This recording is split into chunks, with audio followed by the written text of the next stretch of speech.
Je pense que les modalités de gestion doivent être définies projet par projet. C'est pas vrai qu'on peut se dire une forme est adéquate pour l'ensemble des projets de recherche en partenariat. Est-ce qu'il y a un partenaire ou plusieurs partenaires, par exemple? Bien, s'il y a plusieurs partenaires, comment on va chercher l'engagement de tous les partenaires?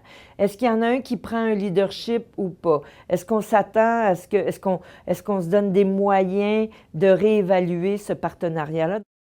Pour répondre à ces questions-là, on a moins une façon de faire que une série de questions qui sont toujours les mêmes.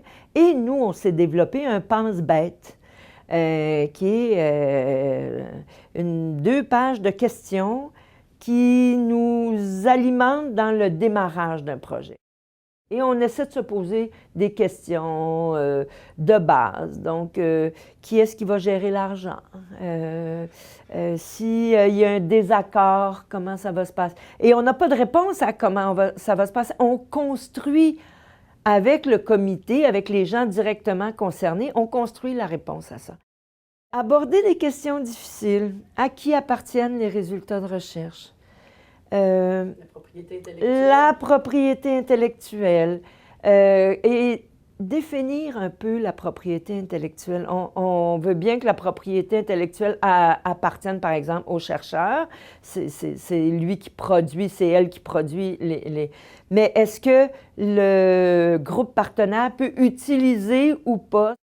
Se poser une fois de temps en temps la question, est-ce que ça va bien?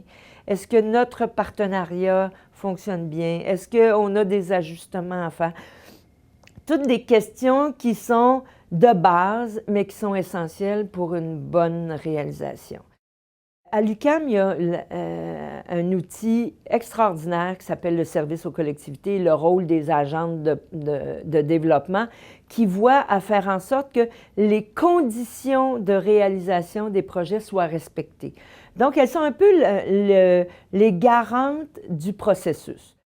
Les personnes qui sont garantes du processus vont être celles qui vont aborder la petite question que le monde ne veut pas regarder, vont essayer de faire l'explication de la réalité concrète des universitaires, la réalité concrète des milieux de pratique, des groupes en l'occurrence. Donc, cette espèce de traduction culturelle, de médiation culturelle, c'est aussi un autre mot à la mode, donc de médiation culturelle entre 2 univers qui ont leurs propres obligations, leurs propres contraintes, leurs propres possibilités, perspectives. Donc, ce travail-là est très important. Si tu ne l'as pas, par le service aux collectivités ou par relais, je pense qu'il est sage de se donner des mécanismes pour que se vive cette interface-là. Soit que c'est une rencontre, on se dit aux 3 mois, on fait le point et on se parle de ces questions-là, ou il y a une sagesse qui émane d'un groupe et il y a une personne qui assume un peu ce rôle-là. Donc, garante du processus de partenariat. On a fait nos projets de recherche dans le cadre de l'ARUC en économie sociale et maintenant on en fait dans le cadre du TIES, donc Territoire innovant en économie sociale et solidaire. Donc ces infrastructures de recherche nous permettent d'avoir des ressources qui nous aident à gérer, je dirais, le processus de recherche et ça c'est très important. En dehors, je dirais, des échanges sur les contenus, sur la méthode, sur la compréhension, bien, il faut convoquer des réunions, il faut arrimer des agendas, il faut faire des comptes rendus, parfois de suivi, il faut faire des suivis budgétaires aussi, il faut organiser des activités d'information, de diffusion, de transfert. Les personnes qui nous accompagnent permettent d'être un médiateur entre les partenaires, donc entre les chercheurs et les partenaires. Parce que parfois, comme partenaire, on peut exprimer des attentes et la même chose pour un chercheur, peut exprimer des attentes qui sont finalement difficilement conciliables. Puis cette personne-là, je dirais, comme dans son rôle de médiation, est plus sensibilisée et plus à l'affût, je dirais, des collisions potentielles, si on peut dire ça comme ça. C'est un rôle, c'est ça, de médiateur ou de facilitateur, je dirais, dans la recherche partenariale. C'est le rôle, je pense, des agents du service aux collectivités aussi. Nous, pour toutes les recherches qu'on a faites, on a eu l'accès à ces ressources-là et c'est très important. Actuellement, on a des recherches qu'on mène avec et sans personnes de l'extérieur comme ça. Et c'est possible de le faire, je dirais, parce que ça fait quand même plusieurs recherches et plusieurs années qu'on travaille en recherche partenariale. Donc, on a développé quand même une expertise, mais en tout cas, pour ma part, je vois la différence. Nous, on a vraiment de la chance parce que notre bailleur de fonds reconnaît que le milieu communautaire peut prendre le lead sur un projet, peut gérer le budget et peut être vraiment chercheur principal sur un projet de recherche. Donc ça, c'est vraiment intéressant parce que ça nous donne, symboliquement, c'est important, mais aussi ça nous donne vraiment une voix quant aux décisions qui sont prises. Pas du tout qu'on évacue le partenariat avec les universités, mais on a une place qui est différente dans un projet qui est vraiment une place de décision pour le projet de recherche. Je vois mon rôle, puis le rôle des agentes du service aux collectivités comme un peu une courroie de transmission entre le milieu communautaire et le milieu universitaire, puis on s'assure à toutes les étapes que le projet va de l'avant, des fois en faisant un peu de tâches administratives, des fois en faisant un peu de tâches de recherche, des fois en maintenant les canaux de conversation ouverts. Je me suis rendu compte que quand on avait ce type de personnes comme interlocuteur, ça facilitait beaucoup les choses, surtout dans des partenariats où les chercheurs sont un peu novices en termes de recherche communautaire ou de recherche partenariale. Donc, ils ont un peu un rôle de tampon pour ramener au premier plan l'importance d'impliquer significativement la communauté, puis l'importance d'avoir des résultats qui vont être utiles au milieu communautaire. Il y a des mécanismes que j'appelle les mécanismes papier, qui sont toute une suite d'ententes et de contrats qui définissent les rôles et les responsabilités de chacun. C'est intéressant, mais en même temps, je pense qu'il ne faut pas évacuer le besoin de s'asseoir en début d'un projet de recherche et de parler de gouvernance et de gestion et de parler de budget. Je pense qu'il faut continuer à avoir une action pour montrer que des projets menés par la communauté à tout point de vue, c'est aussi quelque chose qui est intéressant et qu'il faut essayer d'encourager, de faciliter. La gestion du projet, dans le fond, moi j'ai toujours été sur les comités de pilotage là, qui géraient le projet, qui à la fois géraient le processus, mais à la fois géraient aussi l'argent, les sous, etc. Nous, on a fait plusieurs recherches, dont plusieurs avec les services aux collectivités.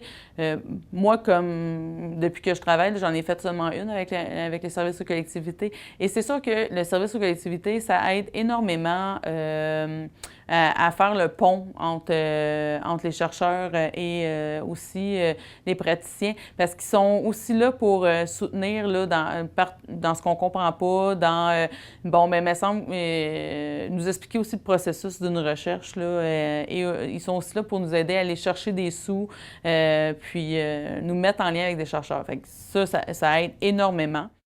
On en a fait d'autres sans ce soutien-là. Bien, je dis ça, parce que c'est pas vraiment vrai, parce que les autres équipes avec qui on travaille, c'est des équipes qui sont en lien avec le CREMIS, là, qui est une équipe de recherche affiliée avec un CLSC. Donc, puis il y a une personne qui est là pour soutenir justement là, le lien entre la recherche entre les chercheurs et les praticiens. Pour moi, c'est important. Cette personne-là, poteau, sur qui on peut se fier pour poser nos questions, faire avancer nos demandes, puis s'assurer que la recherche va de bon train aussi. Dans tout projet de recherche, ou à peu près du moins recherche partenariale, les gens vont mettre en place ce qu'on appelle un comité de suivi. C'est quelque chose qu'on fait de façon intuitive. La particularité au service aux collectivités, c'est que c'est une démarche qui est systématique.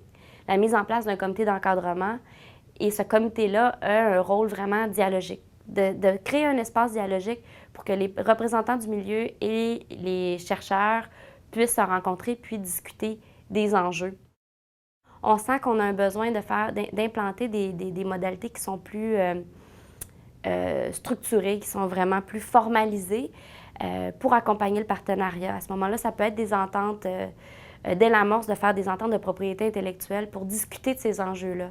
Les enjeux de droit d'auteur, les enjeux de partage de la propriété intellectuelle, c'est des choses, c'est les mal-aimés. Souvent, on dit « Ah non, non, nous, on veut tout donner ». Souvent, les chercheurs peuvent avoir cette posture-là de dire « On veut tout donner, il n'y a pas de souci, c'est pas à nous ». Et des fois, on va se dire « Oui, parfait que vous vouliez qu'ils les utilisent, mais il y a différents cas de figure. On est peut-être mieux de voir, est-ce que dans tel cas, est-ce que vous seriez à l'aise? Ah, peut-être moins. » Bien voilà, c'est des choses à discuter. Et ça peut se faire dans un cadre extrêmement structuré qui va être soumis, par exemple, au service juridique de l'UQAM ou même peut être présenté à un avocat de la part du groupe pour s'assurer finalement qu'on a une entente formelle. Et d'autres moments, c'est des ententes qui sont moins formelles, mais qui sont des ententes, en fait, qui vont être, je dirais, c'est des ententes qui peuvent être discutées en comité d'encadrement. Je pense que la recherche partenariale devient de plus en plus connue et valorisée, mais c'est certain que pour la valoriser davantage, il faut qu'on ait, entre autres choses, des subventions, des programmes subventionnaires qui permettent de la valoriser, que ce soit considéré comme étant de la recherche au même titre que tout autre type de recherche. Et la valeur qu'on donne aux résultats, aux livrables issus de ce type de recherche-là devrait être mis de l'avant, devrait être augmentée. Il faut être capable de considérer en fait la valeur à part entière de ce type de recherche-là par rapport à la recherche davantage traditionnelle. Et c'est certain que pour les étudiants, quand ce n'est pas inclus dans les cursus, ça devient difficile de développer ces compétences-là parce qu'on n'a pas de base. Mais ces étudiants-là, c'est des futurs chercheurs également. Donc, si cette préoccupation-là n'est pas intégrée dès le départ, ça devient un peu mécanique ensuite de le coller à une pratique professionnelle, en développement de la recherche. C'est certain que ça commence, à mon avis, vraiment dans l'intégration des cursus. Puis ensuite, c'est d'avoir des modalités d'appui. Le service aux collectivités est évidemment un modèle. Il y a d'autres modèles qui existent, mais je pense que tout dépend justement de la valeur qu'on veut donner à la recherche partenariale. Tout le long du déroulement du projet, on va être en comité d'encadrement, on va se rencontrer, on va prendre les décisions, Moi, mon rôle là-dedans, c'est un peu de sentir s'il y a des tensions, parce que c'est lors du comité d'encadrement qu'on va mettre ça en lumière, puis on va nettoyer les choses pour permettre que le bateau continue d'avancer. Et donc, ce comité est présent jusqu'à la fin, jusqu'aux activités de diffusion. On en fait un bilan du projet à la fin. Donc, c'est cet encadrement-là qui est à faire. Et ce soutien, on dit encadrement, mais c'est pas un comité de soutien dans mon esprit. Le comité il est là pour enlever les écueils possibles créés soit par l'environnement extérieur, soit par les contraintes d'une partie ou de l'autre. Ce qu'on nous dit de notre rôle, c'est que les gens ils l'apprécient beaucoup. Des fois, c'est des groupes de recherche qui embauchent quelqu'un une personne qui fait mon travail, dans le fond. Donc, on est dans le même univers, là. Quand tu as, mettons, une équipe de recherche, ça existe aussi, là. Mais je sais que les gens apprécient ce qu'on offre. Mais Mao Tse-tung, quand il a réalisé qu'il ne pouvait pas juste faire de la recherche appliquée, il a dit qu'il faut apprendre à marcher sur nos deux pieds. Le pied, le fondamental, et le pied de la recherche appliquée. Ah, je me suis souvenu de cette phrase-là souvent.